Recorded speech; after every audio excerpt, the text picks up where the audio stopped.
ठीक है।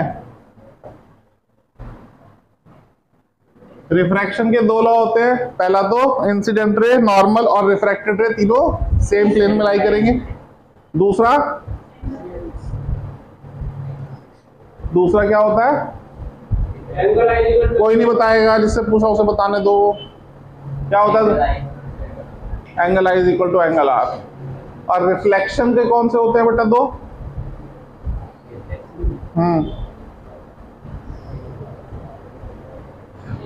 कोई बात नहीं, पेपर 2024 में भी होगा, 2025 में भी होगा, जो अच्छा लगे उसमें दे सकते हो आप। दूसरा लॉ है स्नेल्स लॉ, जिसके अकॉर्डिंग साइन आई और साइन आई आर का रेशो एक कांस्टेंट के इक्वल होता है, जिसको हम रिफ्रैक्टिव इंडेक्स कहते हैं, म्यू से डिनोट करते हैं। ठीक है भैया, तो वेव फ्रंट की फॉर्म में समझने की कोशिश करते हैं उसको। ये एक रिफ्रैक्टिंग सरफेस है, रिफ्रैक्टिंग सरफेस भी कह सकते हो आप, इंटरफेस भी कह सकते हो आप। इससे ऊपर रेयरर मीडियम है, इससे नीचे डेंसर मीडियम है। रिफ्रैक्टिव इंडेक्स μ1 है, यहाँ μ2 है, यहाँ स्पीड ऑफ लाइट c1 है, यहाँ c2 है। बात समझ में आ रही है? समझने के लिए थोड़ा सा इसको एक्सटेंड कर लेते हैं, बड़ा बना लेते हैं।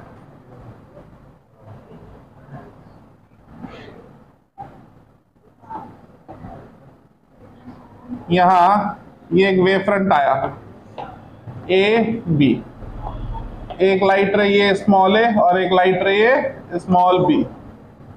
ठीक है भाई, यहां नॉर्मल डालते हैं, नॉर्मल डालते हैं तो ये रे ऐसे जाना चाहती थी, लेकिन डेंसर मीडियम में जाने की वजह से टुवर्ड्स नॉर्मल बैंड हो जाएगी, तो ये कुछ ऐसे जाएगी। ये बी पॉइंट ट्रेवल करके यहाँ आ गया B1 पोजीशन पर। अगर ये ऐसे ही चलती रहती तो ये नया वेव फ्रंट होता, लेकिन अब ड्यू टू रिफ्रैक्शन नया वेव फ्रंट ये है। इसको बनाने का तरीका B1 नाप लेंगे, फिर कंपास से आर्क लगा करके फिर A1 बनाएंगे। रिफ्रैक्शन हम प्रूव कर चुके हैं, हमें लॉज ऑफ रिफ्रैक्शन प्रूव करने हैं, और लॉज ऑफ रिफ्रैक्शन में साइन आई साइन आर की जरूरत पड़ेगी, तो पहले आई और आर ढूंढ लें तब प्रूव कर पाएंगे। नॉर्मल है ये, और नॉर्मल के साथ जो एंगल इंसिडेंट रे बनाती है that is angle of incidence I, refracted रे जो बनाएगी दैट इज एंगल आर। अब ये आई है, ये पूरा 90 है, तो बचावा, और ये वाला फिर से ये आर, ये पूरा 90 है, तो ये 90 माइनस आर, और ये हो गया आर। इतनी बात समझ में आ गई? अच्छा, थोड़ा सा काम करें इसमें अब। तो देखिए भाई, इन ऊपर वाला ट्रायंगल अगर हम ले लें ए बी B1, इस ट्रायंगल में sine i is equal to perpendicular upon hypotenuse होगा।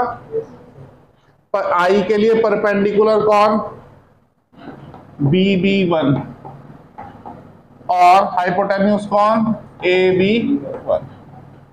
इसी तरह से नीचे वाला ट्रायंगल ले लेंगे, ट्रायंगल A1 B1, इसमें साइन आर के लिए परपेंडिकुलर अपॉन हाइपोटेन्यूस लेंगे, तो आर के लिए परपेंडिकुलर A1 और हाइपोटेन्यूस AB1। ये इक्वेशन 1, ये इक्वेशन 2। इक्वेशन 1/2 कर दें तो sine i upon sine r ये हो जाएगा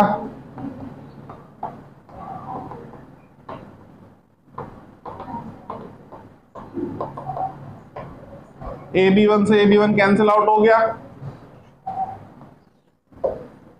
तो sine i upon sine r हमें मिला क्या? BB1 upon AA1। ये जो BB1 और AA1 है, these are the distances travelled by light in the two media. पहले मीडियम में स्पीड ऑफ लाइट क्या है? c1, तो डिस्टेंस ट्रेवल कितना होगा, और दूसरे मीडियम में स्पीड ऑफ लाइट c2, तो ये कितना होगा, ये हो जाएगा c1t और ये हो जाएगा c2t। तो c1t अपॉन c2t, t से t कैंसिल आउट हो गया, sine i upon sine r, c1 by c2 जिसको मैं μ2 बाय μ1 भी लिख सकता हूं by the definition of refractive index, और इसी को हम लिख सकते हैं 1 μ2।